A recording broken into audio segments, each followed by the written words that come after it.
রাশিদ খানদের বিপক্ষে ম্যাচ জিতেও শতভাগ নিরাপদে নেই বাংলাদেশ।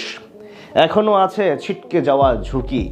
শ্রীলঙ্কা ও আফগানিস্তান ম্যাচের কঠিন সমীকরণ মিললে তবেই খেলবে সুপার ফোর, না হয় ফিরতে হবে খালি হাতে, যেখানে আছে কঠিন হিসাব নিকাশের মারপ্যাচ। আফগানদের বিপক্ষে জয়ের পরেও এখনও বাংলাদেশের সামনে থাকা সেই সমীকরণ নিয়েই বিস্তারিত থাকছে রিপোর্টে। দেয়ালে এক প্রকার পিঠ থেকে গিয়েছিল বাংলাদেশের, সেখান থেকে দারুণভাবে ঘুরে দাঁড়ালো লিটন বাহিনী। বলা চলে সবকিছুর জবাব দিয়েই ম্যাচ জিতে নিল টিম টাইগার। তবুও যেন স্বস্তিতে নেই লাল সবুজের প্রতিনিধিরা। এখনো চেয়ে থাকতে হচ্ছে বি গ্রুপের শেষ ম্যাচে। শ্রীলঙ্কা ও আফগানিস্তান ম্যাচের পরই বোঝা যাবে সুপার ফোরে যেতে পারবে কিনা টাইগাররা। সেখানে কঠিন সমীকরণ মিলাতে পারলে হবে বাজিমাত। আকাশ সমান স্বপ্ন নিয়ে এবার এশিয়া কাপ খেলতে গিয়েছিল বাংলাদেশ, কিন্তু সেই আশার পালে তেমন হাওয়া দিতে পারেনি লিটন বাহিনী। প্রথম ম্যাচে হংকংকে হারিয়েছিল দারুণ আধিপত্য বিস্তার করে। দুই বিভাগে ভালো করলেও নেট রান রেটের দিক থেকে সুবিধা আদায় করে নিতে পারেনি তারা। এরপর লঙ্কানদের বিপক্ষে এসে খায় আরো বড় হোঁচট।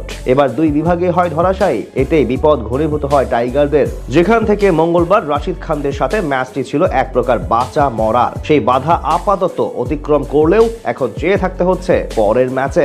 বলা চলে আফগানিস্তান ও শ্রীলঙ্কার মহারণে ঝুলে আছে লিটনদের ভাগ্য। প্রথমত বাংলাদেশের এখন একমাত্র প্রার্থনা করতে হবে যাতে শ্রীলঙ্কা তাদের পরবর্তী ম্যাচে আফগানদের হারিয়ে দেয়। যদি লঙ্কানরা জিতে যায় সেটা যে কোনো ব্যবধানে, তাহলে আর কোনো চিন্তা নেই, স্বাভাবিকভাবে উঠে পড়বে শেষ চারে। কিন্তু সকল প্রশ্ন রাশিদ খানদের নিয়ে। বি গ্রুপের এক নম্বর দল এখন শ্রীলঙ্কা। দুই ম্যাচের দুটিতেই জিতেছে তারা। সেখান থেকে তাদের পয়েন্ট 4 এবং নেট রান রেট আছে পজিটিভ 1.546। অন্যদিকে টাইগারদের কাছে হেরে 3 নম্বরে নেমে গেছে রাশিদ খানরা। তাদের পয়েন্ট এখন 2 ম্যাচে 2, তবে খুচরা পয়েন্টে এগিয়ে আছে বাংলাদেশের থেকে।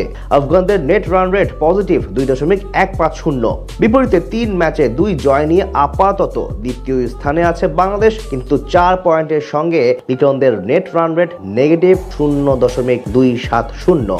এখন লঙ্কানরা যদি জিতে তাহলে তো হিসাব ছাড়াই সুপার ফোর খেলবে বাংলাদেশ এবং বাদ পড়বে রাশিদ খানরা। কিন্তু যদি কোনোভাবে আফগানিস্তান জিতে যায় তাহলে প্রথম 3 দলের পয়েন্ট হবে সমান 4 এবং চেয়ে থাকতে হবে নেট রান রেটের দিকে। সেখানে বাংলাদেশের সম্ভাবনা খুবই কম, কারণ শ্রীলঙ্কাকে বড় ব্যবধানে হারতে হবে, যেটা প্রায় আকাশ সমান। তাই আপাতত টাইগারদের একমাত্র ভরসা হলো আফগানদের পরাজয়। সেটা না হলে ফিরতে হবে খালি হাতে। তবে আশার কথা হলো এই ম্যাচে এগিয়ে থাকবে হাসারাঙ্গারা, কারণ টুর্নামেন্টে এখনো অপরাজিত তারা। তাই রাশিদ খানদের পরাজয়ের সম্ভাবনাই সবচেয়ে বেশি। তাছাড়া আফগানদের আত্মবিশ্বাসও এখন প্রায় তলানির দিকে। সেটাও বড় ইস্যু হতে পারে পরের ম্যাচে।